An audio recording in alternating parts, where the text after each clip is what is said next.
Bem, amigos do canal Ser Flamengo, amigos da Nação Rubro-Negra, Túlio Rodrigues trazendo aqui mais uma entrevista. Hoje eu estou com o Fred Luz aqui, o cara que foi CEO do Flamengo, foi diretor de marketing, não preciso nem falar, o cara que teve uma importância preponderante na negociação do Vinícius Júnior, muito elogiado por todos, e também outros empreendimentos que o Flamengo fez, né, como Ilha do Urubu também, participando de diversas negociações. Fred, você pode dar aí um bom dia, boa tarde, boa noite, sabe que horas o pessoal vai estar assistindo aí no YouTube, pode ficar à vontade aí. Bom, como nós estamos de dia, Túlio, bom dia Nação Rubro-Negra.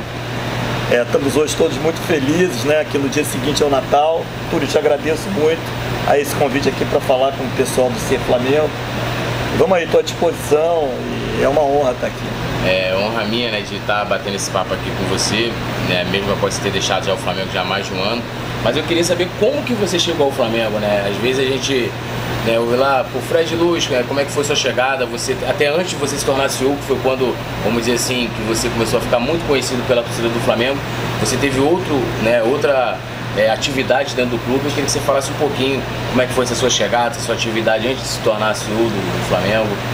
Pois é, Túlio, assim, foi uma feliz coincidência a minha ida para o Flamengo, porque eu jamais pensei, embora sempre fosse rubro-negro, trabalhar num clube de futebol nunca me passou pela cabeça. E eu tinha até assim uma certa distância e resistência. E foi a minha amizade com o BAP, que era uma pessoa que eu conhecia e sempre admirei. E o BAP para mim foi uma referência muito importante, que me convidou para ir olhar no momento da vida em que eu podia fazer isso. E eu fui. E fui me aproximando. E participei um pouco ainda da coordenação da campanha lá em 2012, mas muito pouco. E depois fui convidado para trabalhar no Flagávia e logo depois no marketing. Marketing com Flagávia já foram juntos. E aí o negócio foi acontecendo. Esse modelo que até hoje, graças a Deus, está prevalecendo no Flamengo, foi acontecendo. Eu fui me sentindo à vontade para construir um trabalho que eu julgo que foi um trabalho que acho que qualquer lugar tem que fazer, né? Buscando as melhores pessoas para fazer as coisas dentro de uma instituição. O Flamengo foi muito correto a partir dali, a partir de 2013, e agora a gente está assistindo o resultado disso tudo. Foi muito bom para mim, eu agradeço muito ao BAP e depois a todo mundo com quem eu trabalhei. Uma construção conjunta maravilhosa, muitas pessoas boas no Flamengo o tempo todo. Eu me sinto muito feliz e muito orgulhoso de ter feito parte. E depois de você ter passado pelo Flagávia, também pelo marketing do clube, você se tornou CEO do Flamengo, né? Eu queria que você falasse um pouco como é que foi esse convite para ser CEO, né? Que é o cara que comanda tudo. E aí você pode falar um pouco das atribuições, né? O que faz o CEO do Flamengo especificamente? Como é que era o trabalho, né, do Fred Luz no dia a dia do clube? Então, vou falar, assim, o meu primeiro ano basicamente foi como diretor de marketing. O foco fundamental era aumentar as receitas do clube. Eu acho que esse trabalho foi muito bem sucedido já a partir de 2013 mesmo, né? Embora a gente tenha tido até algumas... sócio-torcedor. Tudo, sócio-torcedor, e vários parâmetros eu depois posso até falar, porque a gente teve um trabalho de uma empresa de consultoria apresentando uma proposta, mapeando todas as receitas do Flamengo, receita de futebol, de venda de jogador, receita de patrocínios, receita de bilheteria, receita de sócio-torcedor, receita do clube, e comparando com os outros 20 clubes do Brasil que frequentavam a Série A.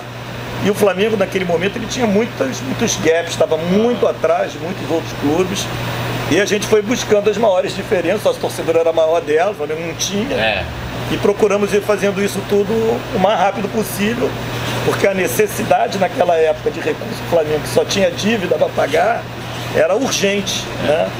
E a gente fez um trabalho muito importante. O Flamengo em 2012, o último ano da Patrícia, teve uma receita de 212 milhões.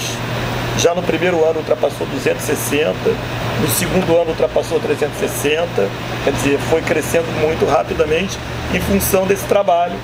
Na época o Bruno Espindo era a segunda pessoa dentro do departamento de marketing. Quando chegou o final de 2014, a diretoria, né, quer dizer, o pessoal do conselho diretor, que era o Eduardo Bandeira, do presidente, mas estava toda essa turma que está lá hoje, né? Nandim, Valim, BAP, Gustavo Oliveira, Cláudio Prakov, que não está mais, né? Tostes, um grupo muito bom. O Flamengo teve essa sorte, tem muita gente boa, muita gente séria, nessa condição. Então eles me convidaram para ser o diretor-geral. Qual é a função do diretor-geral? Cuidar de tudo no clube. É basicamente diretor executivo, que a quem cabe o pessoal da execução? Fazer acontecer, executar. As decisões, as metas, os objetivos vinham do conselho diretor. O conselho diretor, no final de 2013, fez um planejamento para o clube e definiu também um orçamento. Então, eu sempre falei assim, eu administro com as metas numa mão e com o orçamento na outra. E o orçamento tem que ser compatível com a meta. Porque se você não tem dinheiro e recursos para atingir a meta, fica muito difícil você conseguir. E assim, eu lembro que até quando você foi premiado, né, como, né, o melhor CEO do Brasil. Melhor CEO do Brasil, eu estava lá em São Paulo naquele evento, e eu lembro que numa das apresentações que teve lá, falando sobre gestão dos clubes, se falava muito que o que prejudica os clubes brasileiros é a interferência política dentro das administrações profissionais dos clubes, né? E aí minha pergunta é a seguinte, eu lembro até que quando teve aquela cisão, né, do grupo original ali da Chapa Azul, o pessoal falava muito, o Fred, ele ficou no lugar do Bandeira e tal, mas eu falava assim, pô, mas o cara é funcionário, né, tipo, né, como que é a situação ali? Eu queria saber assim, se no Flamengo você teve dificuldade vamos dizer assim, de implementar alguma coisa profissionalmente falando por causa da política, ou isso, para você nunca teve uma interferência direta no seu trabalho? Não teve interferência. Isso até eu acho que é um mérito enorme.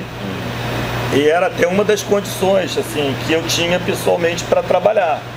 Porque se tivesse interferência política direta, aí fica muito difícil você trabalhar, porque aí o comando fica torto. Você, né, ninguém obedece a dois chefes. Não é que tenha que ter essa chefia direta, mas assim, eu sempre vi o pessoal do conselho diretor, eles eram os representantes dos donos do clube, é como se fosse o pessoal que quer e define o que o clube faz. E tem um monte de gente contratada, a começar do diretor-geral e dos demais diretores, que são responsáveis por fazer acontecer. Se esse diretor-geral está entregando o que está combinado, e está entregando acima do que está combinado, e essa diretoria, ela deve continuar. Se não está, tem que ver o que vai corrigir. E fundamentalmente foi isso, que foi o tempo todo. Assim, o pessoal todo respeitou, a gente conseguiu uma forma muito produtiva de trabalhar, e por isso os resultados do Flamengo estão aí. Mas assim, o que o Flamengo mudou foi o do aparelhamento político da máquina executiva, que eu acho que deve servir para qualquer instituição. Em qualquer lugar que você vai, você quer o quê?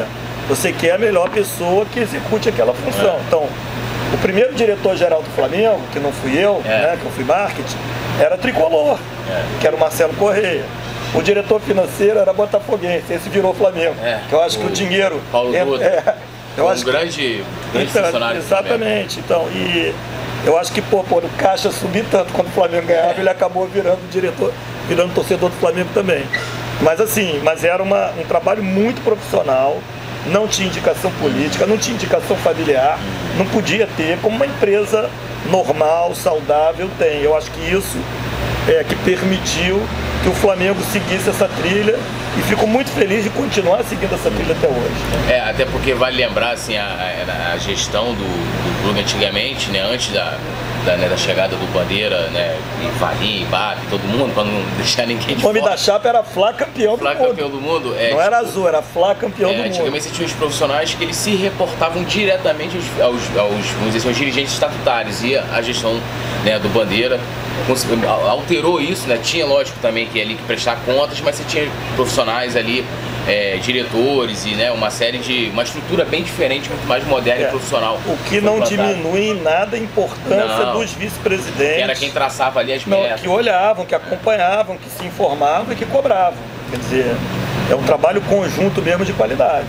E aí, vamos botar assim, dentro dessa sua atuação dentro do Flamengo, a partir de ali na segunda gestão do Bandeira, você começou a atuar muito no futebol do clube. E até eu me lembro que tipo, falavam que você era o CEO do futebol, que você começou a aparecer bastante. E a gente vai falar até depois assim, algumas coisas específicas sobre o seu trabalho dentro do futebol, mas eu queria saber assim, por que você, assim, como CEO do clube, que já tinha, vamos dizer assim, essa incumbência de tomar conta do clube inteiro, começou a ser mais atuante no futebol, começou a participar de negociações.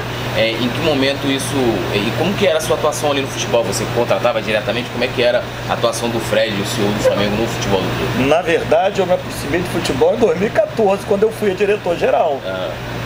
E principalmente ali na saída do Pelaipe e do Jaime, na contratação do Ney, o Flamengo ficou sem diretor de futebol, não sei se você se lembra disso. E eu fui para dentro do futebol porque eu tinha que saber acompanhar o futebol, acompanhar as decisões do futebol, até mesmo para participar da escolha das pessoas que viriam trabalhar ali. O primeiro diretor de futebol contratado foi o Ximenes, logo depois. Foi. Não sei se você se lembra disso. Lembro, teve uma polêmica. Mas ali eu já estava enfronhado no futebol o tempo todo. Não é o tempo todo, muito. Por quê? Porque o futebol é mais do que 90% do Flamengo. De receita, de tudo, de importância. Então, o futebol não funcionar com o mínimo de qualidade afeta todo o resto todo. Afeta o marketing, afeta a venda de jogadores. Não sei se você se lembra, o Flamengo não vendia jogador. Eu fui lá conversar com o Noval para entender por que o Gabriel Jesus não era do Flamengo e estava no Palmeiras. Assim, como é que a gente ia fazer, mais eles do que eu, mas eu como supervisor-chefe, a gente tem que melhorar isso. Porque é uma faixa de receita que outros clubes como Internacional, São Paulo, Fluminense, Corinthians faziam muito dinheiro com aquilo, o Flamengo não fazia nada. Não sei se você se lembra disso. Eu lembro que a última então precisava ter tinha sido o Renato Augusto, sei lá, 2008. Exatamente.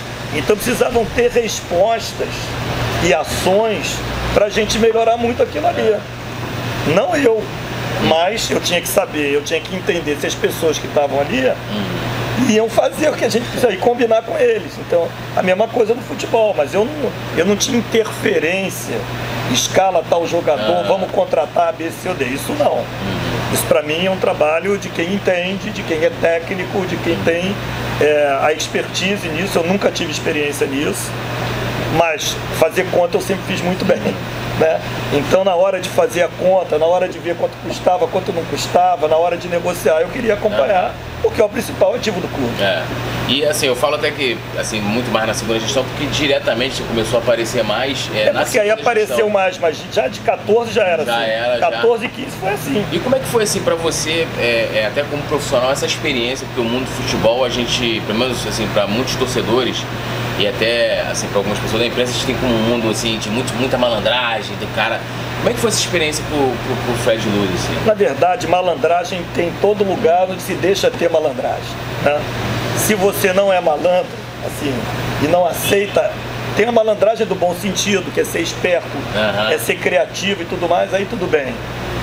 Mas quando a malandragem vai para o lado de transações que visam benefícios pessoais, benefícios financeiros pessoais, que aí vão contra o interesse da instituição, que no caso é o Flamengo, aí os prejuízos para a instituição são muito grandes. E quem é responsável tem que cuidar muito para que essa malandragem não aconteça. E por isso que tudo que eu aprendi na minha vida, eu fui comercial a minha vida toda, sempre tem que ter mais de uma pessoa acompanhando qualquer negociação. Sempre. Porque é uma forma de você evitar que tenham conversas particulares demais, sabe como é que é? Então eu acho que o Flamengo está nesse caminho também direto, as pessoas que estão lá estão fazendo muito bem, haja vista as contratações que fez esse ano, mas isso ali a gente foi instituindo esse modelo o tempo todo, compartilhado, durante um tempo até 2014, 2015, não sei se você se lembra, tinha o Conselho do Futebol. Lembro. Você lembra disso? Tinha o Conselho, a mesma coisa. Era o modelo de gestão era parecido, não era tão diferente assim, E aí eu acompanhava mais a questão negocial, não escolha de jogador propriamente dito, e não interferência no processo do futebol, porque eu acho que os especialistas aí têm que fazer com competência. E assim, eu queria um exemplo. Como é que era feita uma contratação no clube? Tipo, sei lá, o centro de inteligência chegava com o nome, você tem várias fontes, Você tem o técnico, tem o centro de inteligência, tem o planejamento de elenco. O Flamengo tem uma tabela lá de 3 colunas de jogadores que são jogadores do time titular, primeiro grupo de reserva e o terceiro grupo de reserva. O elenco do Flamengo girava em torno aí de entre 28 e 33 jogadores, um para cada posição. Você tem uns assim, múltiplos. Aí ia vendo onde é que estavam as principais carências. Jogadores que a gente queria que não continuassem, Que a gente não, a pessoal do futebol. Jogadores que poderiam vir da base para ocupar esses espaços E aí fazia avaliação do mercado, onde é que estão os jogadores que podem vir. Vem um jogador para ser titular, você vê, o Flamengo agora está fazendo contratações de jogadores que não são, em princípio, para serem titular. Que exatamente, até o Landim falou muito bem, falou, olha, a gente deu uma avançada muito grande nas contratações, comprometemos despesas para o ano de 2020, 2021, que é exatamente como a gente fazia. Quando a gente contratou o Guerreiro, que foi o primeiro peso pesado, a gente olhou até quando ia o contrato do Guerreiro, se a gente ia ter dinheiro para pagar aquilo tudo, entendeu? Que é exatamente esse modelo está sendo mantido, né? E o Flamengo está evoluindo passo a passo, porque é isso aí, o Flamengo é uma organização que hoje que ela aprende. Então era basicamente isso, aí o departamento de futebol discutia aquilo, sempre com a participação do técnico. Quando tinha um conselho de futebol, se levava para o conselho de futebol. Quando o conselho de futebol acabou de existir, era um debate entre o vice-presidente de futebol, o presidente, o diretor de futebol, o técnico, o pessoal da equipe do futebol. Eu olhava aquilo ali, acompanhava, mas eu não tinha juízo de valor sobre o jogador A, B, C ou D. Aí na questão do dinheiro eu tinha pra caramba, eu não tenho dinheiro pra isso tudo. Vamos ver como é que compõe, vamos ver como é que sai daqui, como é que sai dali. Entendeu? Teve uma entrevista no Globo Esporte, e essa declaração foi feita até em cima de uma entrevista que você deu ao portal, em que na época esse dirigente não quis se identificar, mas que falava da sua relação de torcedor com o Flamengo. E ele falava assim, o Fred é uma pessoa fria, calculista, e sei lá, acho que talvez tentou diminuir esse lado do torcedor do Fred. Eu quero saber como é que é o Fred, torcedor do Flamengo, se você foi sempre de acompanhar o futebol, você sempre foi um cara mais distante. Eu vejo, pelo menos assim, grandes executivos esse é o Túlio, né, a visão do Túlio, é que grandes executivos, cara, não vai ficar ali igual o Túlio maluco, acompanhando todo dia, indo pro Maracanã, xingando, os caras veem nos meus vídeos aí, igual um doido. Então eu queria saber como é que era a relação, você pode até detalhar mais isso, sua relação de torcedor com o Flamengo, ou até na sua infância, um pouco antes de chegar. Claro que você chega ali no clube, você tem que ser um pouco mais frio, isso é importante ali, você não vai chegar ali, né, chegar para um jogador, você é ruim, perdeu o gol, não sei o quê. Então você pode falar um pouco dessa relação, talvez até melhor, tendo mais espaço do que teve até naquela entrevista, para responder essa declaração que deram. Na minha infância eu fui muito torcedor, para a minha infância mesmo, até ali pelos 14, 15 anos de idade. Eu era torcedor que tinha bandeira, pegava ônibus, ia com meus amigos para Maracanã, era um outro Rio de Janeiro. Eu ia para o Maracanã sozinho desde 10 anos, 11 anos de idade, frequentava a Gávea, batia bola aqui na Gávea, mas jogava mal pra caramba. Mas vinha aqui, assistia treino, mas no tempo do Ayrton Silva, muito antigamente mesmo, anos 60, 60 e poucos. E depois eu me afastei um pouco, eu não ia mais a todos os jogos, isso aí são jogos assim, muito evidentes. Eu me dediquei muito à minha vida profissional, ao meu trabalho, sempre fui Flamengo, mas não era e não sou esse torcedor desvairado, eu não sou. Assim, agora, eu gosto de futebol, sempre gostei, assisto futebol direto. Na minha infância, eu ia assistir os jogos do Flamengo todos, mas eu ia até ver assim, Bangu e Fluminense, Olaria e Botafogo, era um outro tempo. Além de gostar do Flamengo, você gostava também? E tinha rodada dupla também, eu ia, chegava cedo no Maracanã para escolher aquele lugar, era supersticioso pra caramba. Mas depois dos 14, 15 anos, menos. Aí passei menos aos jogos, mas os jogos decisivos sempre fui. Curti muito o nosso campeonato em 1981. Adorei aquela geração do Zico e tudo, mas eu fui muito mais profissional no Flamengo do que torcedor no Flamengo.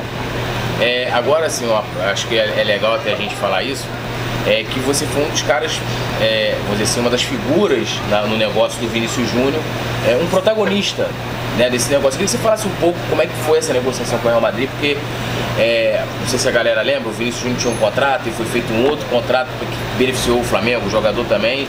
E que você falasse um pouquinho do bastidor aí, como é que é comandar, vamos dizer assim, um negócio com um grande clube europeu. Falar um bastidor aí pra torcida. Olha só, eu fico até feliz que fale assim. Eu tive um papel importante na negociação do Vinícius Júnior, mas eu tô falando que eu sei, como eu falei, eu sou um cara que cubre o bastidor do Flamengo. Eu sei que os bastidores é sempre muito elogiado por essa negociação. Eu tive, mas outras pessoas tiveram um papel importante. Eu não acredito em Salvador da Pátria. Tem trabalho com liderança, mas um trabalho conjunto. Eu acho que o Rodrigo Caetano, né, que é execrado pela torcida do Flamengo, assim, ele teve um papel fundamental nesse processo do Vinícius Júnior, fundamental. Ele ajudou muito, como o Noval também teve, porque o Noval, pela relação que foi construindo ao longo do tempo, então, foi uma coisa muito conjunta. Não se esqueça que o Vinícius Júnior ele tinha um contrato com uma multa de 30 milhões de euros. A rigor, e o Vinícius Júnior e a família dele também tiveram um papel muito importante nisso, tem que ser feito justiça. Porque a rigor, qualquer clube poderia chegar lá e falar, só tinha um problema, ele tinha 17 anos. Eu pago os 30 milhões de euros e o Vinícius Júnior dizia ok e ia. Né? Que era um valor da multa tanto para clubes internacionais como para os clubes nacional. A história era pior ainda, mas eu nem quero falar. Mas assim, o que aconteceu? A gente quis renovar o contrato dele, né? Aumentar. Só que o empresário dele queria diminuir a multa. Falei, não, porra, a gente não faz sentido. A gente quer pagar mais para ter uma multa maior. Queremos levantar a multa para... Não, mas isso aí pode prejudicar o jogador. E nós montamos uma tabela. Que assim, se o Flamengo não quisesse vender o Vinícius Júnior, tinha que aumentar o salário do Vinícius Júnior, entendeu? Mas essa tabela, ela não chegou a ser finalizada. Porque quando ela estava já em construção, já estava começando a ter um caminho para um acordo, aí veio o interesse do Real Madrid e do Barcelona. Veio o interesse do Real Madrid e do Barcelona. E aí o número subiu.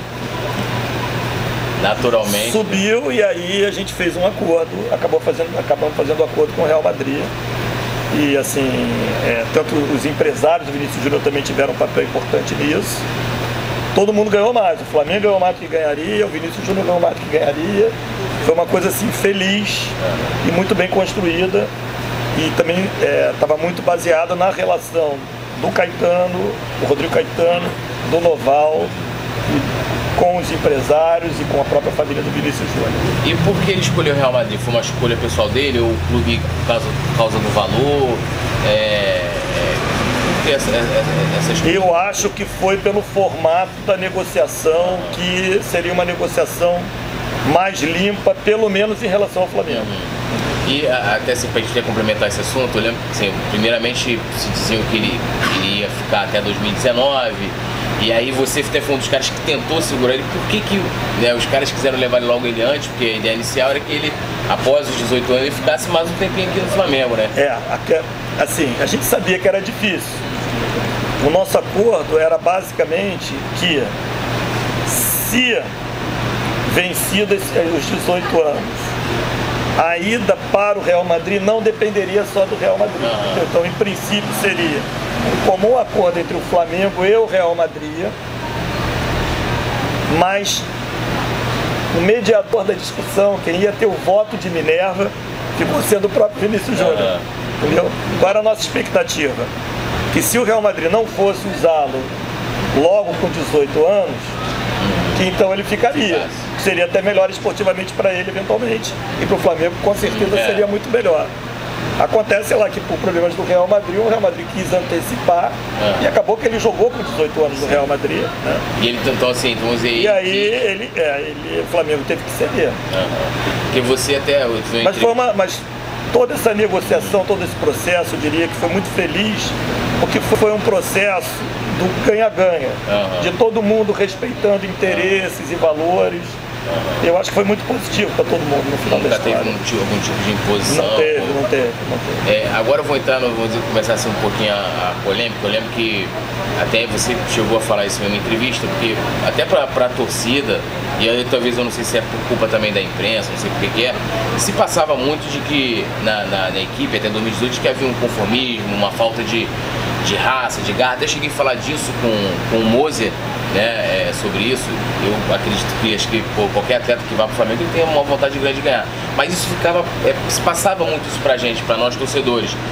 E eu queria saber como é que, se isso realmente acontecia, se falava muito também do lance da cobrança, isso até virou meio que um debate político dentro do Flamengo. Não, eu também não sou daquele cara que acredita que o cara vai chegar ali, vai gritar e isso vai resolver. Eu não acho que nem é assim. Eu queria que você falasse um pouco sobre isso, esse lance do conformismo, como é que era essa crítica, se esse tipo de crítica chegava ao jogador também, como que vocês faziam para lidar, e até mesmo vocês ali como dirigentes de frente de futebol, como que lidar com crítica dessa forma, tipo, os caras são conformistas e tal. Assim, tem uma coisa que eu acredito pra caramba, é que roupa suja se lava em casa, né? Então, nunca teve conformismo, não tem conformismo quem busca excelência. O tempo todo no Flamengo se buscou ser melhor a cada minuto. Ninguém gosta de perder, não tem esse negócio. Agora, a gente tem que ver também, eventualmente, as limitações que a gente tem e não querer dar uma de maluco, né? Eu até lembro aqui, olha só, em 2014, quando a gente estava numa situação horrorosa, não sei se você se lembra, na parada da Copa do Mundo, nós tínhamos que fazer 3 contratações. E a gente não teve dinheiro para fazer 3, nós fizemos 2. Vocês se lembram qual foram? Acho que eu não lembro. Eduardo da Silva e Canteiros. Imagina só, 2014. O que o Flamengo contratou foi o Eduardo da Silva e o Canteiros. Melhores jogadores que a gente podia contratar para tirar a gente, como dizia o Vanderlei Luxemburgo, da confusão. Mas 2 jogadores elogiados. Sim, mas eu estou falando, mas olha como é que mudou. Sim. Como é que mudou a situação. Mudou muito. E eu falava pro Vanderlei, Vanderlei, o Flamengo só vai ter dinheiro para competir com os clubes que mais investem no futebol em 2017. Antes de 2017, a gente vai estar pagando dívida e vai estar trabalhando para levantar a receita. O Flamengo não ganhou, né? Mas o Flamengo chegou. Aí você fala, mas não ganhou título, não vale nada. O Flamengo mudou completamente de patamar. Se você pegar 2014, a gente disputava para não cair. Nós tivemos em 20º lugar no Campeonato Brasileiro. Número último, né? E depois de 16, a gente sempre figurou lá em cima. Sempre disputando, sempre lá em cima, cheirinho, chegando perto. Agora, não ganhamos. Não ganhar é sempre ruim. Não dá para falar, não ganhei, achei legal. Não é legal, é ruim. Poderíamos ter ganho? Poderíamos ter ganho. Já tínhamos condições para ganhar. E não ganhamos. Perdemos disputa de pênalti, teve de tudo. Isso não é conformismo. Isso não é conformismo. Por exemplo, eu não acho que o Flamengo tenha feito um mau papel na final do Mundial. Eu acho que o Flamengo foi muito bem. Foi bem. Foi muito bem. Poderia ter ganho. Poderia ter ganho. Entendeu? Então, mas como já ganhou muito mais outras coisas esse ano, graças a Deus, sabe? Nunca teve assim. A gente sempre quis ganhar. Sempre quis ganhar o tempo todo. Isso e o pessoal vocês, assim, claro, incomoda, pra caramba, né? Eu achava injusto. O que eu falava? Eu não sei, porque futebol não é uma ciência exata mesmo. Porque ele disser assim, eu sei que vai ganhar. Eu falo assim, ó, eu sei que vai ganhar pelo jogo contra o River Plate, 42 minutos do segundo tempo. Eu sei que vai ganhar. Hein? Eu sei que vai ganhar. Não, eu queria ganhar, eu tinha condições de ganhar. E estava faltando raça ao time. O River Plate estava com mais raça do que a gente, também não. Entendeu? Assim, não foi um dia brilhante pra gente até um determinado momento, mas eles também se gastaram e chegou a nossa hora e a bola entrou. Então, assim, foi ótimo, tô feliz pra caramba, porque eu falei o seguinte, sempre tenho certeza disso. O Flamengo cada vez, eu falava isso o tempo todo, o Flamengo cada vez vai estar mais forte, cada vez vai ter mais chance de ganhar e uma hora vai ganhar. Eu só não posso dizer quando. Foi isso. Então não quer ganhar. Porra, completamente diferente disso. Gerou uma polêmica essa declaração, o pessoal botava muito, o Flamengo, quando que ganha, não sei o que, como se fosse uma coisa também distante, né? E acabou que a gente... Tava muito perto, sempre teve perto. A gente bateu na trave em 2017. E olha só, e teve muito mais dinheiro para investir também em 2019. Sim. Né? Que é um negócio que não acontece normalmente em nenhum clube de futebol, que nego gasta tudo no último ano, não é verdade? Para deixar uma terra arrasada para o seguinte. E nesse aspecto você vê que o Flamengo está pensando como instituição, está pensando em quem vem para frente, não importa quem seja. E até legal porque até o Lomba deu essa declaração que ele falou, acho que a primeira vez, né, desde que o Flamengo começou a ter fôlego financeiro, que no início do ano o Flamengo já poderia começar, porque geralmente isso foi planejado, né? Porque é a época mais difícil. Vou entrar numa outra parte, vamos dizer assim, polêmica, que é a questão do preço de ingresso. E a gente está passando por isso de novo, isso virou debate agora com o lançamento dos pacotes para os jogos do ano que vem. E eu compreendo que é uma equação muito difícil para se chegar, né? Mas aí minha pergunta é a seguinte, por que o clube nunca conseguiu chegar num ponto de equilíbrio em que fosse assim, na hora de precificar, por exemplo, a gente teve um jogo em 2018 contra o Cruzeiro, em que o valor do ingresso, né, as pessoas criticaram bastante, o Maracanã não lotou, a gente até perdeu aquele jogo e tal, e no final da gestão se conseguiu se praticar preços mais teve até uma emenda, eu acho, se não me engano, do Soflá, através do Manjinho. Qual a dificuldade vocês tiveram para encontrar o equilíbrio, né, de ser bom para todo mundo, vamos dizer assim? Eu sei que no início, né, tinha necessidade de se arrecadar realmente por causa, né, vamos dizer assim, do processo que o clube vivia naquele momento de dívidas, mas qual foi a maior dificuldade nessa questão de precificação? Você pode até detalhar pra gente como é que era feito isso e tal, pode ficar à vontade, tem todo o espaço do mundo. Eu vou falar tecnicamente, tá? Primeiro, precificação não é ciência exata. Eu sempre fui comerciante, né? Sempre fui comercial. Sim. Trabalhei muitos anos nas lojas americanas, fazendo preço de produto a minha vida toda, né? Depois trabalhei no varejo também, em outra rede, fazendo preço o tempo todo.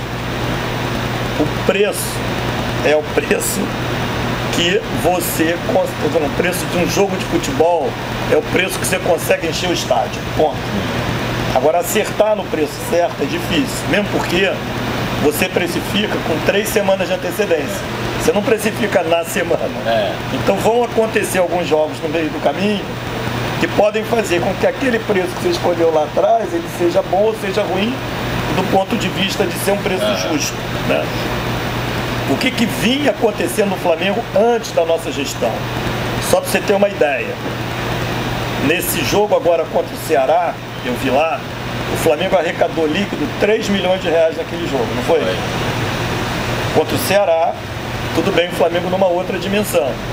No ano de 2012, inteirinho, você sabe quanto o Flamengo ganhou de bilheteria líquida? 3 milhões de reais. Aí você não vai ter time de futebol. Não vai ter, entendeu? Então, o que aconteceu? O que acontecia? Quando o jogo era bom, proliferava cambista pra caramba. Cambista acontece por 2 motivos. Por conveniência, que aí o cara que não quer ter o trabalho de entrar numa fila, né? Ele vai lá e paga um pouco mais, até se ver essas empresas todas aí de internet que vendem, elas cobram uma taxa, exatamente uma taxa de conveniência. Mas tem também o lado do preço estar errado. Quando o preço está errado, um negócio que vale 600 está sendo vendido por 30, aparece alguém para mediar essa diferença. Então, na prática, quando você precifica errado, você está tirando um ativo do clube, daquele que investiu para ter o conteúdo da festa. Qual é a festa? É o jogo de futebol, é o show, né?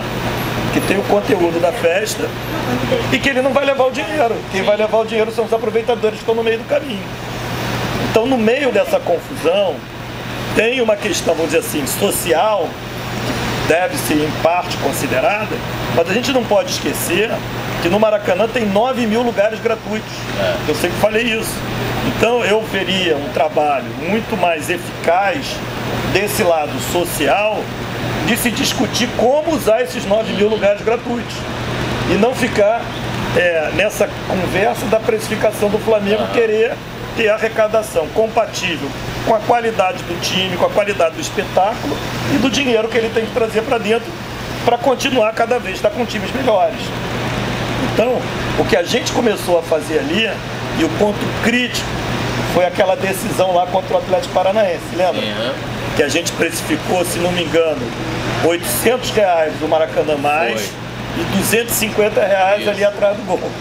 Embora a torcida comprasse atrás do gol por 60, 70. Aquele comprar tinha meia da meia, né? E ali a gente acertou completamente. Porque antes do Flamengo entrar em campo contra o Atlético Paranaense lá em Curitiba, só tinham 3 mil ingressos para vender. Já tinha vendido tudo. E há quanto tempo o Flamengo não ia para uma decisão importante, né? Aí eu sei que eu fui xingado pra caramba.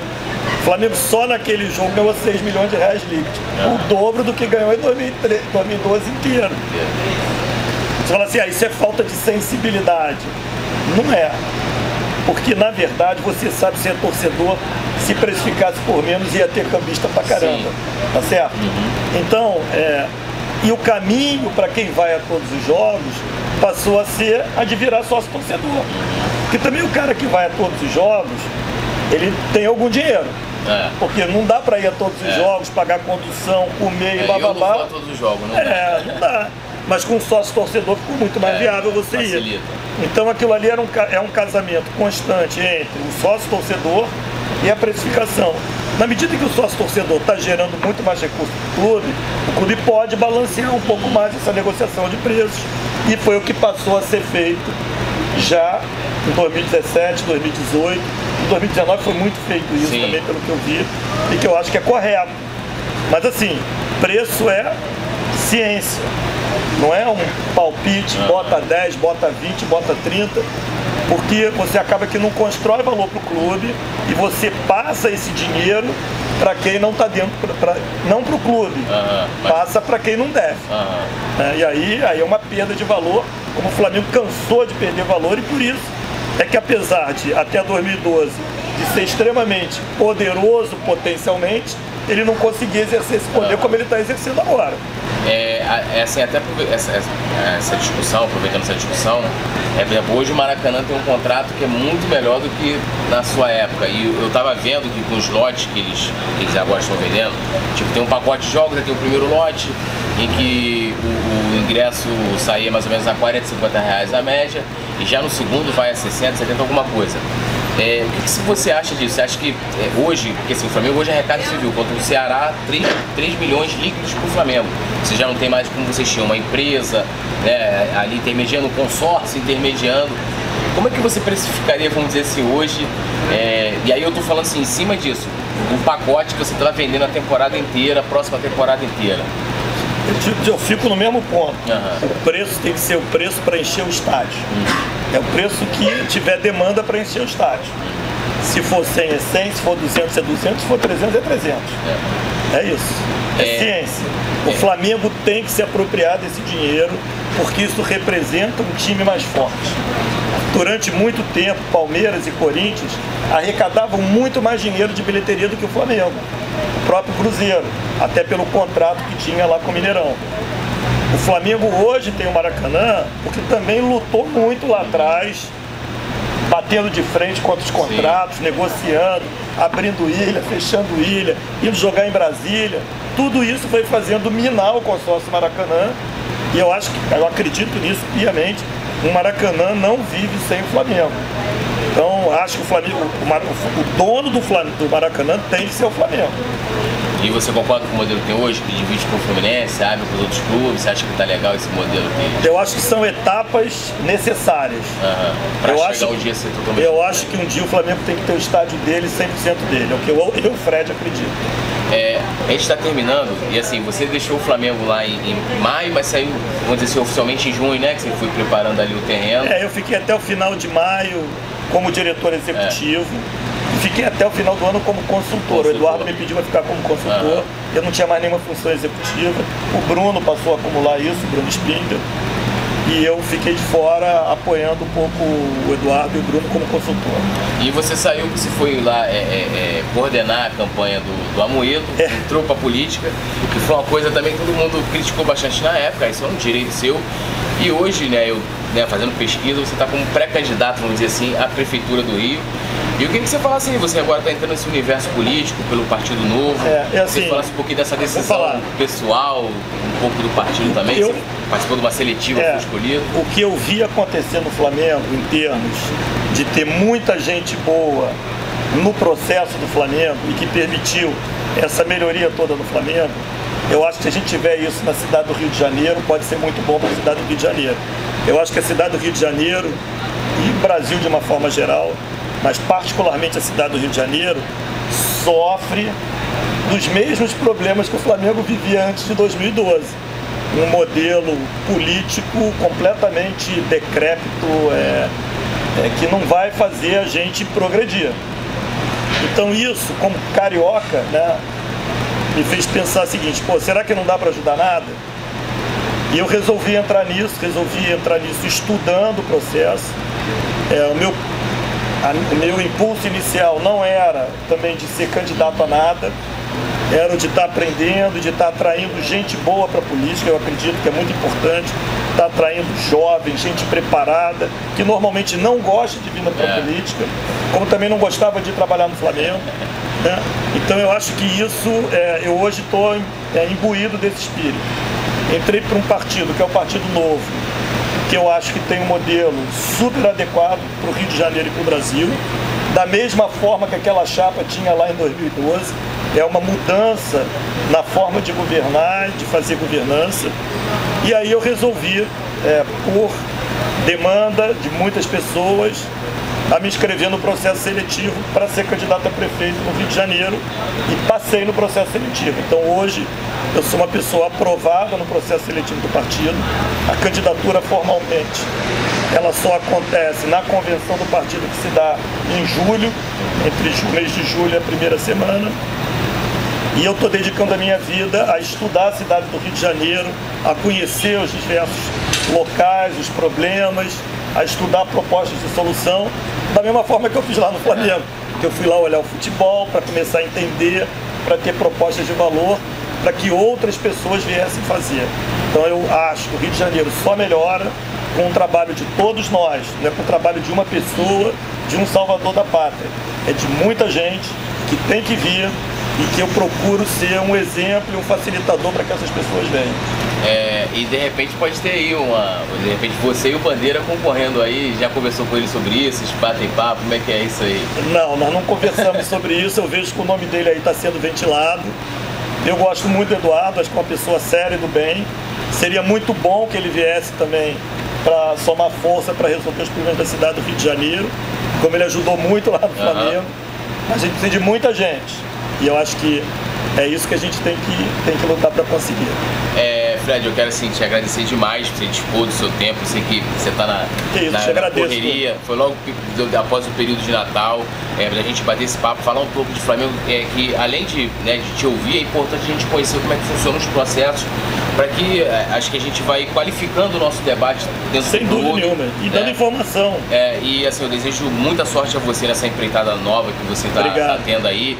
E independente das críticas que, assim, fazendo como torcedor, a gente sempre vê o melhor pro clube e também os profissionais que trabalham lá, que passam por lá, e você é um cara que, independente de qualquer coisa, eu tenho admiração, porque, como eu falei, eu acompanho os bastidores, eu sei da importância sua em vários processos do clube. E você pode deixar um recado final aí pra nação rubro-negra, pro cidadão carioca, que hoje, como eu mesmo moro no Rio de Janeiro, eu sei que essa cidade aí tá precisando de mudança.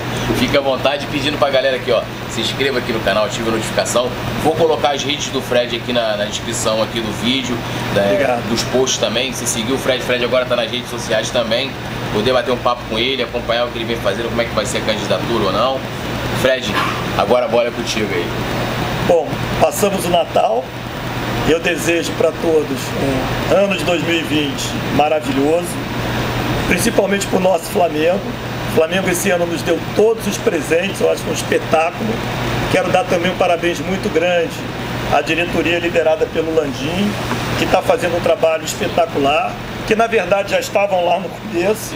Então eu fico muito feliz do Flamengo estar continuando o seu processo e tenho certeza que o Flamengo vai ainda subir muitos patamares. Eu não cheguei a te falar naquele trabalho lá inicial, quando a gente olhou as receitas do Flamengo, o potencial que a gente viu ali, o Flamengo chegar a 2 bilhões de receita por ano. Então, que é o tamanho de um clube grande europeu. Vai chegar a metade. A metade agora, então é 2 bilhões aí. É claro que não é fácil fazer isso, né? Como não foi fácil até agora, mas é possível. O Flamengo tem dimensão, graças à torcida abnegada, espetacular que ele tem. Então, um grande ano para todos, um grande ano para os rubro-negros e vamos ver também se a gente consegue trabalhar todo mundo junto para melhorar a nossa cidade do Rio de Janeiro, que também está precisando bastante. Saudações rubro-negras e até o próximo vídeo. Saudações rubro-negras.